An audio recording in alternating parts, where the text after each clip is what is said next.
Hello friends, मैं मनोज। आज ratio and proportion में मोस्टली जो है एज के क्वेश्चन करेंगे। जो क्वेश्चन क्या है, एच टेट के क्या है, फेवरेट रहते हैं। फर्स्ट ऑफ ऑल एक एग्जांपल करते हैं। उसके अंदर क्या गिवन है, एक व्यक्ति तथा उसके पुत्र की औसत आयु 40 वर्ष है। इनकी आयु का अनुपात क्रमशः 11:5 है। तो पुत्र की आयु क्या होगी? क्या कोई मैन है, अपने पास कोई व्यक्ति है एक, और उसका पुत्र है। उन दोनों की औसत मतलब एवरेज एज है वो कितनी है हमारे पास? 40 है। एवरेज एज कितनी देर की है? 40 ईयर देर की है। इनकी आयु का अनुपात है, जो रेशो दे रखा है इनकी एज का, वो कितना देर का है? 11:5 है। तो सन की जो एज है वो क्या फाइंड करनी है? एज ऑफ सन। क्या फाइंड करना है? एज ऑफ सन फाइंड करना है। फर्स्ट ऑफ ऑल क्या करते हैं, जो अपने पास मेन है और सन की क्या है रेशो गिवन है, वो कितनी है? 11 रेशो, वो कितनी है हमारे पास? 11:5 है। 11:5 है। और जो एवरेज एज दे रखी है दोनों की, वो कितनी है? एवरेज एज दोनों की कितनी है? एवरेज एज कितनी देर की है दोनों की? वो है 40 ईयर। वो कितनी है? 40 ईयर एवरेज एज है। तो दोनों की टोटल है, टोटल एज कितनी होगी दोनों की? दोनों का सम कितना होगा? सम ऑफ एज या टोटल एज बोल सकते हैं इसको, या सम ऑफ एज बोल सकते हैं। वो कितना हो जाएगा? 80 ईयर हो जाएगा यहाँ से।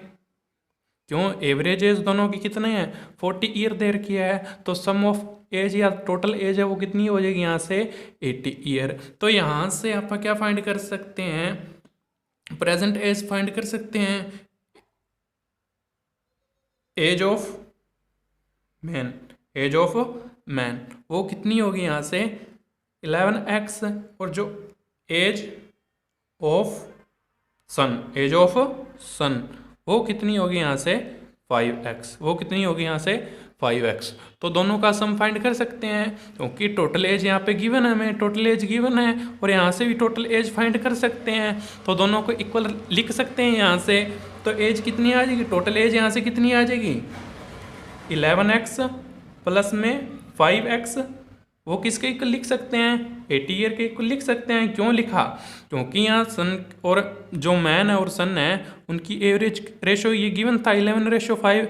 यहाँ से उनकी प्रेजेंट एज फाइंड कर ली मैंने x से मल्टीप्लाई करके। तो दोनों का सम किया, यहाँ से 40 ईयर हमारे पास एवरेज एज गिवन थी, तो यहाँ से भी टोटल एज फाइंड कर ली। तो दोनों को इक्वल लिख सकता हूँ। यहाँ से मैं इक्वल लिखा, तो ये सम हमारे पास कितना आ जाएगा यहाँ से?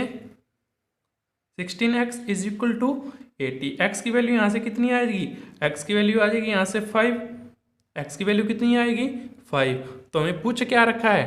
तो पुत्र की आयु क्या होगी, मतलब एज ऑफ सन हमने फाइंड करना है। तो एज ऑफ सन कितनी है यहाँ से? एज ऑफ सन कितनी है यहाँ से? 5x है। तो एज ऑफ सन कितना होगा यहाँ से? As of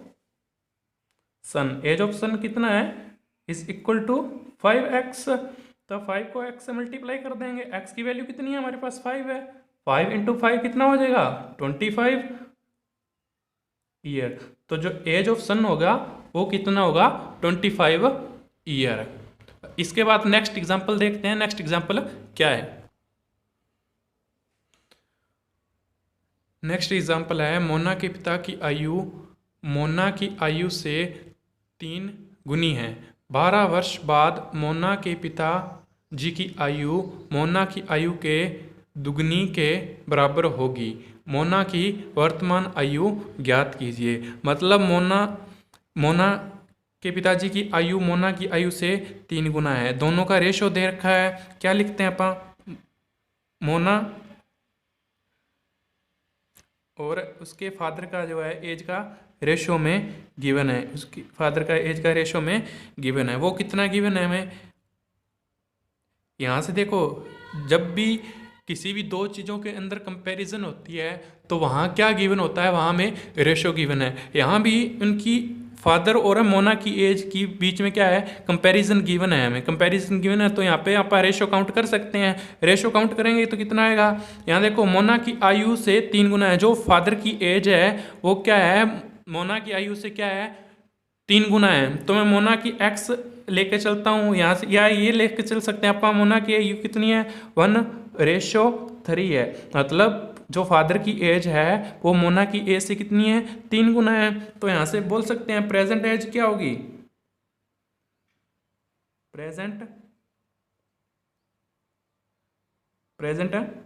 as of Mona, present age of Mona, present age of Mona वो कितनी हो जाएगी यहाँ से x, और प्रेजेंट एज ऑफ फादर कितनी होगी, present age of father, present age of father वो कितनी हो जाएगी यहाँ से 3x। अब यहाँ क्या गिवन है, 12 वर्ष बाद आफ्टर 12 ईयर उनकी जो एज का रेशो है वो क्या कितना होगा, 1:2 हो जाएगा, क्योंकि मोना की आयु क्या हो जाएगी, दुगनी हो जाएगी, कब, 12 वर्ष के बाद। तो क्या आफ्टर 12 ईयर जो मोना और जो उसके फादर की रेशो है वो क्या हो जाएगी, 1:2 हो जाएगी, कब हो जाएगी, 12 वर्ष बाद आफ्टर 12 ईयर। तो यहाँ से रेशो बोल सकता हूँ मैं, यहाँ प्रेजेंट एज ये है, तो 12 वर्ष बाद इनकी रेशो कैसे फाइंड करेंगे, रेशो के लिए ये लिख दिया मैंने x/3x, ये दोनों का रेशो आ गया। आफ्टर 12 ईयर तो इनके अंदर 12 ऐड कर देंगे, क्योंकि ये तो प्रेजेंट एज है ना, और आप फाइंड क्या करना है, 12 वर्ष बाद आफ्टर 12 ईयर फाइंड करना है। तो 12 ईयर के बाद रेशो कितनी गिवन है हमें, 1:2 गिवन है, तो मैं इसके इक्वल लिख सकता हूँ 1:2। अब क्या करते हैं, यहाँ से क्रॉस मल्टीप्लाई करते हैं। अब यहाँ से क्या करते हैं, क्रॉस मल्टीप्लाई करते हैं, वो कितना आ जाएगा, ये आ जाएगा 2x प्लस कितना आ जाएगा 24 is equal to 3x plus 12, 3x plus 12। यहाँ से x की वैल्यू कितनी आएगी, इस साइड आके माइनस का हो जाएगा, यहाँ x बचेगा, और ये इस साइड आके क्या हो जाएगा, माइनस का हो जाएगा, कितना बचेगा, यहाँ से 12 बच गया हमारे पास। x की वैल्यू कितनी आ गई, 12 आ गई। तो पूछ क्या रखा है, मोना की वर्तमान आयु, प्रेजेंट एज किसकी पूछ रखी है, मोना की पूछ रखी है। तो प्रेजेंट एज मोना की कितनी है, वो हमारे पास गिवन है x है, तो यहाँ से बोल सकता हूँ मोना की वर्तमान आयु कितनी होगी, 12 वर्ष होगी, 12 ईयर, यही हमारा क्या होगा, एग्जैक्ट आंसर होगा। इसके बाद नेक्स्ट एग्जांपल करते हैं, वो क्या है देखते हैं। नेक्स्ट एग्जांपल है ए तथा बी की वर्तमान आयु का अनुपात 6:7 है। यदि बी ए से 4 वर्ष बड़ा हो तो 4 वर्ष बाद ए तथा बी की आयु का अनुपात क्या होगा। मतलब ए और बी कोई 2 पर्सन है, उनकी एज का रेशो दे रखा है हमें 6:7, और जो बी है वो ए से कितना है, 4 वर्ष बड़ा है। After 4 year A and B का जो आयु का अनुपात है या रेशियो है वो क्या है, फाइंड करना है। कितने वर्ष बाद, 4 वर्ष बाद। और जो प्रेजेंट एज का जो रेशियो गिवन है वो कितना है, गिवन हमें 6:7 गिवन है। तो यहाँ लिख सकता हूँ मैं, यहाँ लिख सकता हूँ ए रेशो बी कितना गिवन है हमें, 6:7 गिवन है, 6:7 गिवन है। तो यहाँ लिख दिया मैंने 6:7। तो इनकी प्रेजेंट एज कितनी आएगी, प्रेजेंट एज ऑफ ए वो कितनी आ जाएगी 6x, और प्रेजेंट एज ऑफ बी वो यहाँ से कितनी आएगी 7x, वो यहाँ से कितनी आ जाएगी 7x। तो अब क्या बोल रखा है, बी ए से 4 वर्ष बड़ा है, मतलब इनकी एज का डिफरेंस जब भी बड़ा आ जाए, छोटा आ जाए, कम आ जाए, अधिक आ जाए, तो क्या लेना होता है, इनके बीच का डिफरेंस काउंट करेंगे। बी ए से 4 वर्ष बड़ा है, मतलब बी ए से 4 वर्ष बड़ा है, तो ये प्रेजेंट एज है इनकी 4 वर्ष बड़ा है। तो यहाँ मैं लिख सकता हूँ 7x क्या है, बी की प्रेजेंट एज है, माइनस 6x, ये 6x क्या है, ए की प्रेजेंट एज है। जो इन दोनों का डिफरेंस दे रखा है वो हमें कितना गिवन है, 4 है। 4 क्यों लिखा मैंने, क्योंकि बी ए से क्या है 4 वर्ष बड़ा है। तो यहाँ लिख सकता हूँ जो बी की प्रेजेंट एज माइनस ए की प्रेजेंट एज, माइनस करेंगे तो डिफरेंस कितना आएगा, 4 ईयर का डिफरेंस आएगा। यहाँ से x की वैल्यू कितनी आ गई, यहाँ से x की वैल्यू आ गई 4, x की वैल्यू 4 आ गई, तो present age of A, present age of A कितनी होगी, यहाँ से प्रेजेंट एज ऑफ ए यहाँ से हो जाएगा 6 इंटू 4, ये कितना हो जाएगा 24, और प्रेजेंट एज ऑफ बी कितना हो जाएगा यहाँ से 7 इंटू में 4, ये कितना हो जाएगा 28, ये कितना हो जाएगा हमारे पास 28। तो अब ध्यान से देखो, तो 4 वर्ष बाद जो है ए और बी का रेशो हमसे पूछ रखा है, 4 वर्ष बाद ए और बी का रेशो हमसे क्या है पूछ रखा है। तो ये प्रेजेंट एज है, प्रेजेंट एज है, तो आफ्टर 4 ईयर, आफ्टर